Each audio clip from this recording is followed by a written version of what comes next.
तो बच्चों good morning. BSc mathematics में हम लोग जो भी पढ़ रहे हैं बीएससी पार्ट 1 मैथ्स पढ़ेंगे और वो टॉपिक है आपका ट्रिगोनोमेट्री।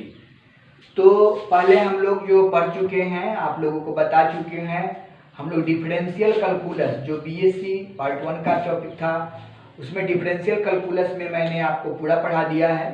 डिफरेंशियल कैलकुलस समाप्त हो चुका था। उसके बाद आप लोगों को सेट थ्योरी का भी कुछ पार्ट मैंने आपको बता दिया था और उसका भी आप क्वेश्चन लगभग जो ही था वो समाप्त हो चुका था। आज जो हम लोग शुरू करने वाले हैं उसमें क्लास हम लोग चला रहे थे और उसी बीच में क्या हुआ कि लॉकडाउन हो गया। लॉकडाउन होने के चलते बीएससी में मैंने डिमावर्स थ्योरम जो ये फर्स्ट टॉपिक्स है ट्रिगोनोमेट्री का वो मैंने पढ़ा दिया था। अब यहीं पे जाके लॉकडाउन हो गया था, जो आपका important deductions form of De Moivre's theorem छूट गया था। फिर trigonometrical and exponential function of complex argument छूट गया था। हर यानी हाइपरबोलिक फंक्शन, जॉर्जी सीरीज और summation of trigonometrical series, expansion of trigonometrical function, expansion of cos n theta and sin n theta, resolution into factors और रिजोल्यूशन इनटू फैक्टर्स कॉन्टिनेंट। तो ये चीज हमको पढ़ाना है। ये टॉपिक्स में मैं ये टॉपिक समाप्त कर चुका हूँ, यहाँ से शुरू करना है हमको और बाकी 9 टॉपिक्स मेरे पास बच जाते हैं तो बहुत ज़्यादा लगेगा। तो ये 9 टॉपिक्स को समाप्त करने में हमको 10 से 11 वीडियो बनाना पड़ेगा। 10 से 11 वीडियो में हम खत्म कर देंगे, यानी मोटा मोटी मान के चलिए 15 दिन का आपका सिलेबस बचा हुआ है। क्योंकि इसमें एक्सपेंशन बहुत ज़्यादा इम्पोर्टेंट होता है, कैसे फार्मूला आता है कैसे नहीं आता है वो इम्पोर्टेंट होता है। थोड़ा सा हम डिमावर्स थ्योरम के बारे में चर्चा अभी कर देंगे, क्योंकि डिमावर्स थ्योरम पहले हम पढ़ा चुके हैं, लेकिन बिना डिमावर्स थ्योरम पढ़े हुए आप इसको बनाना संभव नहीं है। तो important deduction form of De Moivre's theorem हमको ये पढ़ाना है, लेकिन थोड़ा सा हमको डिमावर्स थ्योरम के बारे में चर्चा करना पड़ेगा। तो ये टॉपिक्स आपको पता है, तो डिमावर्स थ्योरम के बारे में थोड़ा सा अभी तो हम लोग सबसे पहले थोड़ा सा डिमावर्स थ्योरम के बारे में देख लेते हैं, फार्मूला वगैरह। उसके बाद हम इसके बारे में आपको हम बता देंगे। तो थोड़ा सा डिमावर्स थ्योरम का फार्मूला है, उसको आप लोग जान जाइए कि कैसे क्या है, क्योंकि उसी फार्मूला से ये चीज बना है। तो फिर समस्या होने लगेगा आपको कि कैसे क्या होगा। तो आप लोग समझ जाइए, आप लोग समझिए इस बात को कि कैसे इसको बनाया जाता है। तो डिमावर्स थ्योरम जो ये आपका है, डिमावर्स थ्योरम का जो फॉर्मूला है, डिमावर्स थ्योरम का फॉर्मूला सबसे पहले डिमावर्स थ्योरम कहते किसको है? The form of cos theta plus I sine theta के whole power n। The form of cos theta plus I sine theta के whole power n is called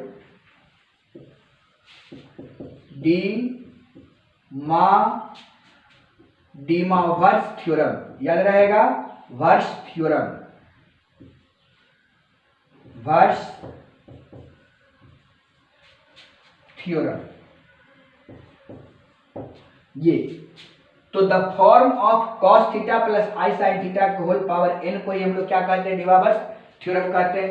इसके लिए मैंने आप लोगों को फॉर्मूला लिख के बताया था कि cos थीटा प्लस आई साइन थीटा के अगर होल पावर n हो जाता है तो जो पावर होता है कहाँ जाता है? एंगल में, यानी कि cos n थीटा प्लस आई साइन n थीटा बन जाएगा। तो ये इसका क्या जाता है? फॉर्मूला हो जाता है। मतलब इस फॉर्म में रहेगा तो उसको इस फॉर्म में ले आएंगे, और इस फॉर्मूला को मैंने प्रूफ भी कर चुका था, इसीलिए मैं चाह रहा हूं कि थोड़ा सा फिर रिफ्रेश हो जाइए। अगर यहीं पे आपका ऐसा हो जाए कि cos थीटा प्लस आई साइन थीटा के होल पावर माइनस n हो जाए तो क्या लिखिएगा? इसमें क्या लिखाएगा कि cos n थीटा। अब पूछिए n तो एंगल में लाइएगा, तो cos माइनस थीटा क्या होता है? cos थीटा ही होता है। इसीलिए यहाँ पे माइनस को लगाने के बावजूद भी रिजल्ट में कोई परिवर्तन नहीं होगा। समझे? आप चाहिएगा तो एक स्टेप और बढ़ जाइए, देख लीजिए। तो यहाँ पे cos minus n theta plus आई साइन माइनस n थीटा, ये आप लिख दीजिएगा। सॉल्व कीजिएगा तो cos माइनस थीटा बराबर क्या होता है, कॉस थीटा होता है, इसीलिए कॉस एन थीटा रह जाएगा। लेकिन sine minus theta minus sine theta होता है, प्लस में नहीं होता है, इसलिए प्लस का चिन्ह क्या हो जाएगा, माइनस हो जाएगा और आई साइन एन थीटा हो जाएगा। उसी तरीके से आप देख सकते हो कि अगर हम लोग कॉस थीटा प्लस आई साइन थीटा के होल पावर अगर हम 1/p भी कर देंगे तब भी कुछ नहीं करना है, जो पावर में रहेगा वो एंगल में आ जाएगा। मतलब कॉस यहाँ पर p theta sorry 1/p theta होने लगेगा, कोई इसमें लफड़ा ही नहीं है। मतलब जो रहेगा उसके साथ हम लोग क्या करेंगे, गुना कर देंगे 1/p और यहाँ पर थीटा हो जाएगा। फिर प्लस क्या कीजिएगा, आई साइन 1/p और इंटू थीटा, मतलब जो पावर में है उसको हम लोगों को एंगल में ले आना है, ये चीज करना है। चौथा चीज आपको हमने बताया था कि अगर 1/cos n theta sorry cos theta plus आई साइन थीटा के होल पावर n होगा, तो देखिए ऊपर इसको ले जाएंगे तो ऐसा रूप देने लगेगा, तो बीच में क्या लग जाता है, माइनस, तो यहाँ पर भी ऊपर ले जाएगा तो क्या हो जाएगा, ये माइनस आ जाएगा, तो इस रूप में आ जाएगा। यानी आपको घबराना नहीं है, अगर इस फॉर्म में भी है तो आप क्या कीजिएगा, डायरेक्ट लिखिएगा cos n थीटा माइनस आई साइन आपका n थीटा हो जाएगा। तो कुल मिला के आपको बात समझ में आने लगा होगा कि हमको करना क्या है। थोड़ा सा इसमें थोड़ा सा समझ लीजिए, ये फार्मूला आप लोग लिख ही चुके होंगे और पता ही है आपको। तो एक चीज आप और देख लीजिए कि अगर 1/cos थीटा, ये पांचवा टर्म है, माइनस आई साइन थीटा के होल पावर अगर n कर देंगे तो यहाँ माइनस क्या हो जाएगा, प्लस हो जाएगा। यानी cos n थीटा प्लस आई साइन n थीटा। तो ज्यादा समझाने की जरूरत नहीं है, हम सिंपल ये जान रहे हैं कि जो पावर होता है वो एंगल बन जाता है, डिमावर्स थ्योरम। ये कैसे बनता है, क्यों बनता है, ये सारे फार्मूला पर हम लोग डिस्कशन पहले कर चुके हैं, पहले आपको हम बता चुके हैं। अब इसमें छठा से इंपॉर्टेंट शुरू होता है। आपको पूछेगा कि यहाँ पे I इजिकल टू व्हाट, आई को आप क्या लिख सकते हो, तो आई को हम लोग क्या लिखेंगे, आई के रूप में लाना है और डिमावर्स थ्योरम में चेंज करना है। तो आई के रूप को लेके हम क्या लिखेंगे कि cos 0 प्लस आई साइन सॉरी यहाँ पे cos 90 plus I sine 90 is equal to कितना होगा, देखिए cos 90 का वैल्यू कितना होता है 0, साइन 90 का वैल्यू कितना होता है 1 में आई से मल्टीप्लाई कीजिएगा तो क्या होता है आई। मतलब अगर आई लिखा हुआ है तो आपको आई नहीं समझना है, डिमावर्स थ्योरम में cos 90 प्लस आई साइन 90 समझना है। उसी तरीके से अगर आपको 1 इजिकल टू लिखिएगा, किसका, डिमावर्स थ्योरम बनाइए, डिमावर्स फॉर्म बनाइए, तो 1 को आपको क्या लिखना होगा, आपको लिखना होगा cos 0 डिग्री प्लस आई साइन 0 डिग्री, और ये किसका मान हो जाएगा 1, यानी ये वैल्यू 1 देने लगेगा। और आपको हम सिखाए हैं कि अगर हम थीटा के साथ, इसी से हम दूसरा एक्सप्लेनेशन आपको देंगे कि अगर हमने आपको सिखाया है कि जो एंगल रहता है उसमें पाई 2 पाई 3 पाई इवन फॉर्म में जोड़ दीजिएगा तो रिजल्ट में कोई परिवर्तन नहीं होगा। इसी से हम फॉर्म तैयार करते हैं पांचवा से, इसी को आप क्या लिख सकते हैं कि cos पाई प्लस 90 प्लस आई साइन पाई प्लस 90 कर दीजिएगा तब भी वैल्यू आ जाएगा। क्यों, देखिए cos पाई प्लस थीटा क्या होता है, cos थीटा होता है, देखिए cos पाई प्लस थीटा कितना हो जाएगा cos थीटा, तो यहाँ पे cos थीटा हो गया। अब यहाँ पर देखिए कि साइन पाई प्लस थीटा क्या होता है साइन थीटा, तो इसीलिए आपका ये चीज रह जाएगा, तो थीटा हो जाएगा, यही रूप देने शुरू कर देंगे। तो इस तरीके से हम लोग पाई 2 पाई 3 पाई 4 पाई 6 पाई उस तरीके से n पाई का रूप भी अगर हम दे देते हैं, थीटा के साथ जोड़ देते हैं, तो रिजल्ट में कोई परिवर्तन नहीं होता। ये बहुत इंपॉर्टेंट फार्मूला है। तो आपको ये समझ में आने लगा होगा कि आपका जो वैल्यू है ये टर्म आपको देखने से मिल गया होगा। कि अगर पाई प्लस 90 डिग्री कर दे, उसी तरीके से अगर 0 डिग्री है तो कॉस पाई प्लस 0 डिग्री, तो कॉस पाई प्लस 0 डिग्री करेंगे तो क्या हो जाएगा, यहाँ पर कॉस पाई हो जाएगा। 0 डिग्री में वैल्यू गड़बड़ाएगा, क्योंकि 0 डिग्री कॉस 0 प्लस पाई करेंगे तो पाई का वैल्यू कितना होता है, -1 होने लगता है। तो ये केवल जो है सिर्फ ऑड फॉर्म में, मतलब कि ये पाई/2 के रूप में रहेगा, वहां पर कोई परिवर्तन नहीं होगा, लेकिन यहाँ पे आपका -1 भी देना शुरू कर देगा। यहाँ पर जो अगर मान लीजिए कि हमको -1 देना है कि ये हो गया i, ये हो गया आपका 1, अब आपको चाहिए हमको -1, तो -1 के लिए फॉर्मूला आप लिख सकते हो कि cos pi plus i sin पाई। अब आप देख लो cos पाई का वैल्यू कितना होता है, cos पाई का वैल्यू -1 और sin पाई का वैल्यू कितना होता है 0, तो इसका वैल्यू कितना हो जाएगा -1। तो अगर -1 के रूप वाले टर्म को लाना होगा तो डिमावर्स थ्योरम का ये फंक्शन काम करना शुरू करेगा। अब आपके दिमाग में आ रहा होगा कि सर जब ये -1 पे हो सकता है तो क्या आप मुझे बताइए कि -i के रूप होगा तब हम क्या लिखेंगे, बिल्कुल सही बात। तो -i का जब रूप धारण करना है तो आपको क्या करना होगा कि cos 3π/2 आप देख सकते हो 3 × पाई की जगह 180/2 कीजिएगा, 90 9 और आप देखिए 9 के 27 डिग्री है, और cos 70 डिग्री का वैल्यू कितना होता है 0 होता है। अब यहाँ पे प्लस, अगर यहाँ पे हम माइनस लगा देते हैं या प्लस ही लगाते हैं, और यहाँ पे हम क्या लिखते हैं sin 3π/2, और sin 3π/2 का वैल्यू कितना होता है -1, तो यहाँ पे कितना हो गया -1, और इसके पहले क्या लगा हुआ है i, तो ये वैल्यू आपको कितना देने लगेगा -i देने लगेगा।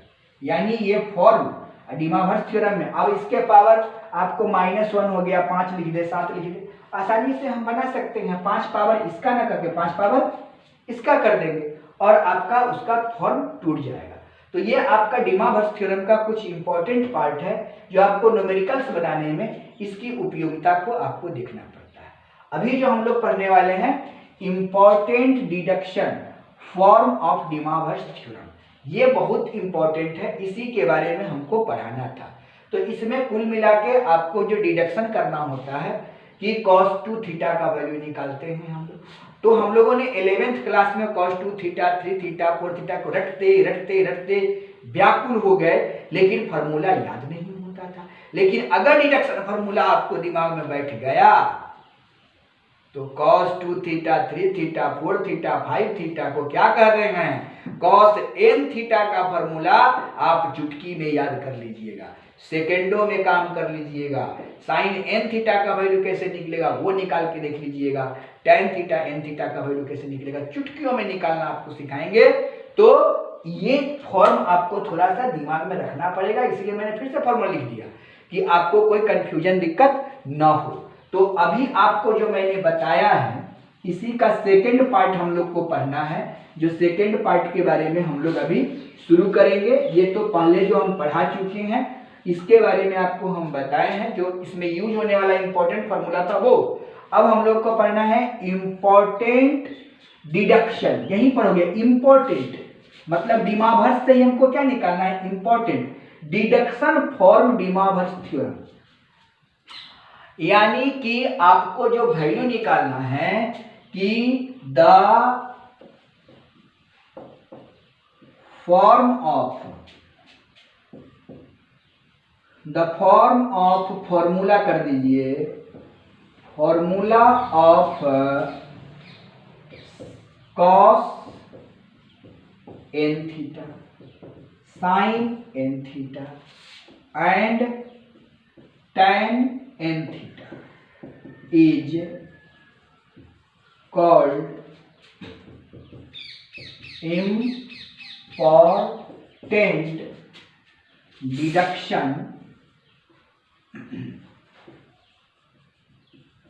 deduction for De Moivre's theorem. Verse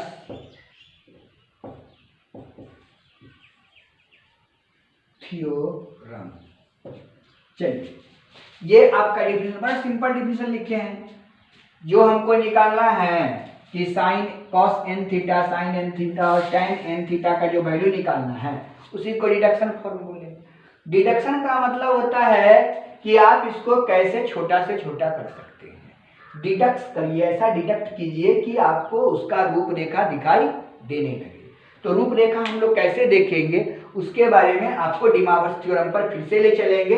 ये डिडक्शन डिमावर्स से हमको करना है, ऐसे आपको नहीं हो सकता। तो डिडक्शन हम कैसे करेंगे उसके बारे में थोड़ा सा आप देख लीजिए। डिफिनीशन आपको पता चल गया है, और देखिए कितना सिंपल वे में मैं इसको प्रूफ करूंगा, निकालूंगा, आप देख सकते हैं। तो हम लोग देखेंगे, लिखेंगे कि बाई डिमावर्स थ्योरम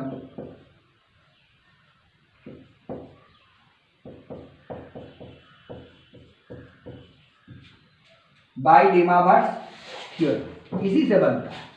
अब यहाँ पर आप देखिए, हमने आपको लिखाया, तो आप लोग थोड़ा सा समझ लीजिए इसको हमने लिखा है कि a प्लस बी का होल पावर n।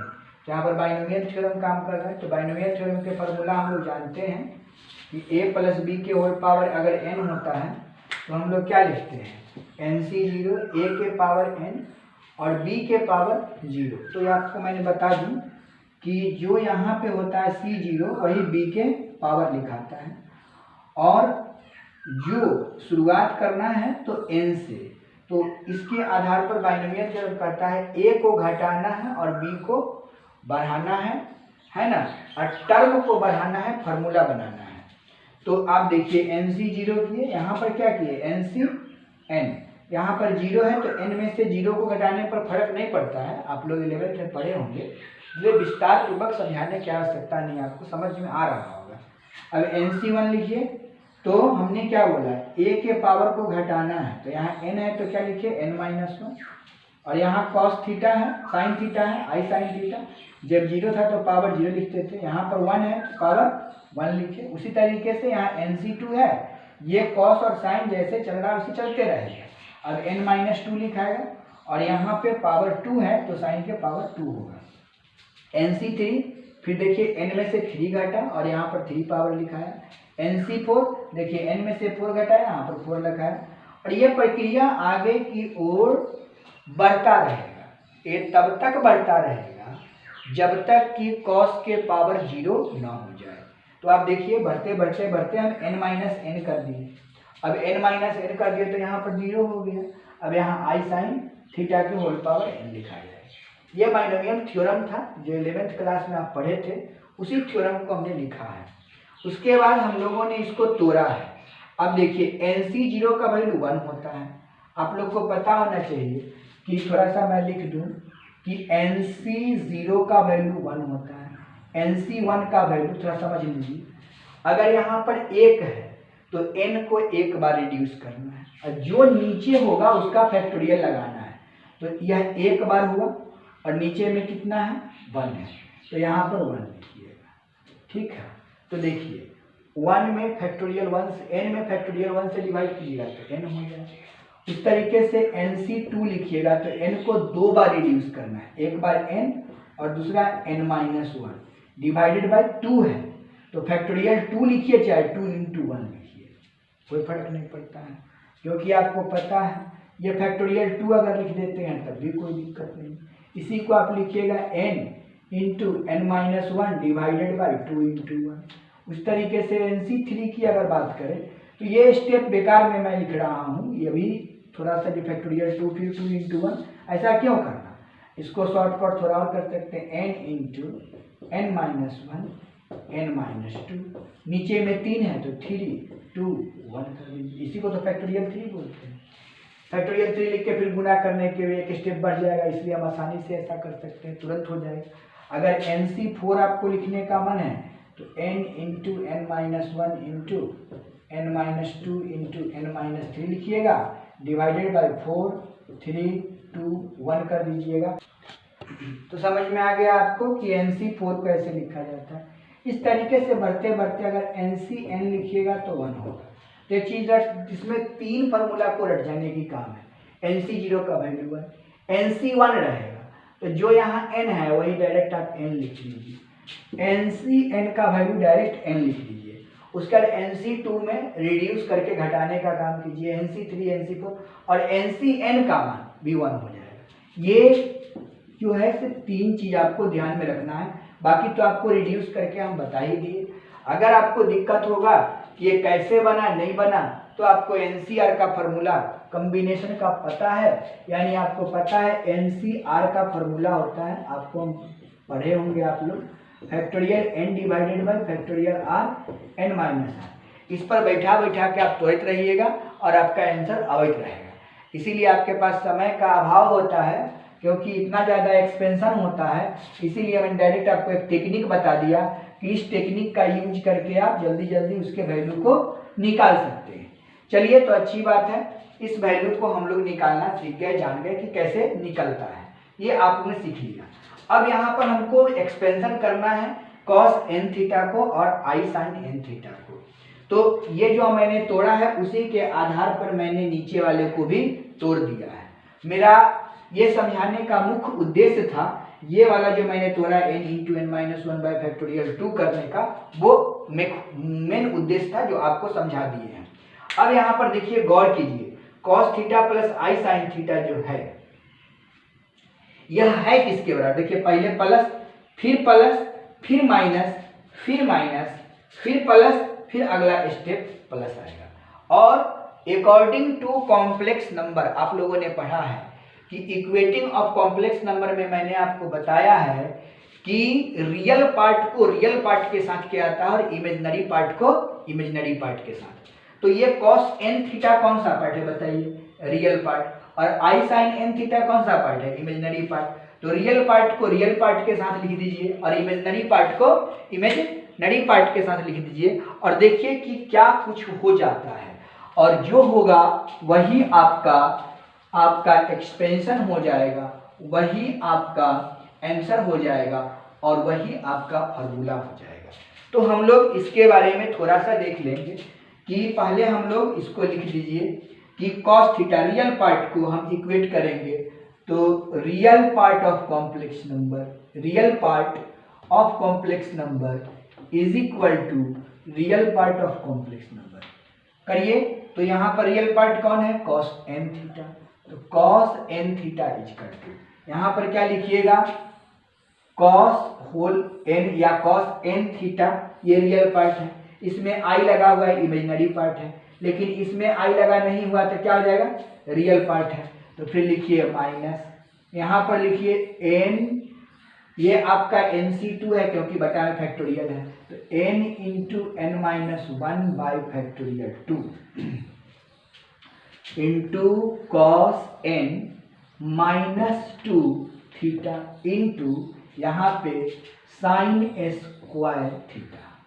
फिर ये रियल पार्ट लिखा गया। अब देखिए, आगे बढ़िए, इसमें रियल पार्ट लिखा है, इसमें I लग गया इसलिए इमेजिनरी पार्ट हो गया, इसमें I लगा हुआ नहीं है तो क्या हुआ? रियल पार्ट हो गया। अब देखिए, रियल पार्ट, यहाँ पे प्लस का चिन्ह है, देखिए प्लस का चिन्ह लिख दी, यहाँ पर लिखा हुआ है n into n minus 1, n minus 2, n minus 3 by factorial 4, तो बाई फैक्टोरियल 4 कर दीजिए। और यहाँ पर क्या लिखिए? Into cos n minus 4 theta into sign 4 theta. अब एक चीज आपके दिमाग में आने लगा होगा कि यहाँ पर देखिए अल्टरनेट चल रहा है, प्लस प्लस माइनस प्लस, और गौर कीजिए ये प्लस माइनस की प्रक्रिया हो कहाँ रहा है? तो इवन फॉर्म में देखिए 2, 4 और इसके नीचे है फैक्टोरियल 0। फैक्टोरियल 0 का वैल्यू 1 होता है। आप देख सकते हो कि यहाँ NC0 था, लिखे हम नहीं हैं, लेकिन यहाँ पर फैक्टोरियल 0 आप लिख सकते हैं। तो क्या है? 0 2 4, तो अगला स्टेप में क्या आना चाहिए? फैक्टोरियल 6। यानी अगर हम इसको आगे की ओर देखें तो क्या हमको मिल सकता है वो आपको समझ में आ रहा होगा।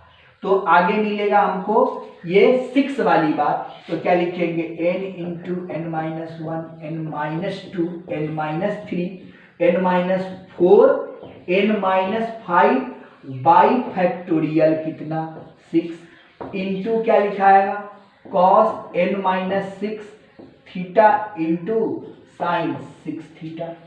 अब आगे की ओर जो ये प्रक्रियाएं बढ़ती चली जाएगी आगे बढ़ता चला जाएगा और कहाँ तक चल जाएगा, तो आपको मैंने बताया है NCN, मतलब NCN का वैल्यू आप देख लीजिए कितना होता है 1 होता है, तो आपका NCN के पास चला जाएगा और लास्ट में आपका ये टर्म आने लगेगा और ये आपको इनफाइनाइट तक चला जाएगा, जितना आपको ले जाना है वहां तक, इसलिए मैं डॉट डॉट करके छोड़ दिया कि आपको जितना ले जाना है, यहाँ n है तो n तक जाएगा, 4 रहेगा तो 4 पावर तक जाएगा, 6 रहेगा तो 6 पावर तक जाएगा, 7 रहेगा तो 7 पावर तक जाएगा, उससे आगे का एक्सपेंशन आपको नहीं करना है।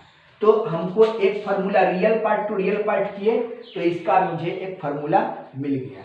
उसी तरीके से अगर हम इमेजिनरी पार्ट को इक्वेट करें तो क्या मिलेगा, अब again imaginary part of complex number is equal to imaginary part of complex number। तो imaginary part of complex number में कौन है, i sin थीटा है, i sin theta is equal to कितना होने वाला है, आप देख लीजिए जल्दी जल्दी बोलिए, यहाँ पर क्या है i है, इसमें से i कॉमन और देखिए कहाँ है, यहाँ से i कॉमन हो जाएगा और यहाँ से i कॉमन हो जाएगा, तो i को आप कॉमन कर लीजिएगा तो यहाँ पर क्या बच रहा है n into cos n minus 1 और साइन थीटा, n है मतलब फैक्टोरियल 1 है, 1 हो गया। अब देखिए i तो कॉमन बाहर निकाले हुए हैं, यहाँ पर देखिए कितना है प्लस है कि माइनस है, गौर कीजिए यहाँ पर प्लस है तो यहाँ पर क्या है माइनस है, तो माइनस लिखा जाएगा और यहाँ पर क्या लिखाएगा n into n minus 1 n minus 2 by factorial 3। अब आपको हम समझाने की जरूरत नहीं है, आप समझ चुके होंगे हम क्या करने वाले हैं। यहाँ पर क्या लिखेंगे cos n minus 3 into sine cube theta, फिर से अब प्लस है माइनस है तो अगला क्या होगा प्लस से ना होगा, प्लस लिख दीजिएगा और क्या लिखिएगा, देखिए 1 3 तो अगला स्टेप क्या आने वाला है 5, तो 1 3 5 यानी n into n minus 1 n minus 2 n minus 3 n minus 4 divided by factorial 5 cos n minus 5 theta और साइन 5 थीटा कर दीजिएगा। अब हम आपको नहीं लिखेंगे और ये डॉट डॉट कर देंगे, तो देखिए इधर के इमेजिनरी पार्ट खत्म हो गया और खत्म जब हो गया तो आपका फार्मूला तैयार हो गया। फार्मूला क्या तैयार हो गया वो देख लीजिए कि साइन n थीटा का जो फार्मूला हुआ साइन n छूट गया, साइन n थीटा का फार्मूला है sine n theta is equal to n into cos n minus 1 into theta और फिर से sine theta minus n into n minus 1 n minus 2 by factorial 3 into cos n minus 3 into theta sine cube theta, फिर से plus n into n minus 1 n minus 2 n minus 3 n minus 4 divided by factorial 5 cos n minus 5 into theta sign 5 theta dot dot dot और ये आपका formula हो जाएगा। तो ये आपका कॉस साइन n थीटा का फॉर्मूला हुआ और ये आपका कॉस n थीटा का फॉर्मूला हुआ, ये फार्मूला हो गया कॉस n थीटा का, ये आपका कॉस n थीटा का फार्मूला हो गया और वो आपका साइन n थीटा का फार्मूला हो गया। तो भाई ये दो एक्सपेंशन ही हमको पढ़ाना था। अब tan n थीटा के बात कीजिएगा तो साइन n थीटा बटे कॉस n थीटा कर दीजिएगा तो आपका tan n थीटा का मान निकल जाएगा। यानी कि अगर हमको कहा जाए कि tan n थीटा बराबर क्या होगा तो साइन n थीटा बटे कॉस n थीटा कर दीजिएगा और ये tan n थीटा का वैल्यू निकल जाएगा। कॉट का भी निकालना होगा तो निकाल लेंगे। इस एक्सपेंशन पर हम लोग अगले क्लास में क्वेश्चन करवाएंगे और आपको बेहतर तरीके से समझ में आएगा। आज यहीं तक, फिर मिलते हैं नेक्स्ट क्लास में। जय हिंद, जय भारत।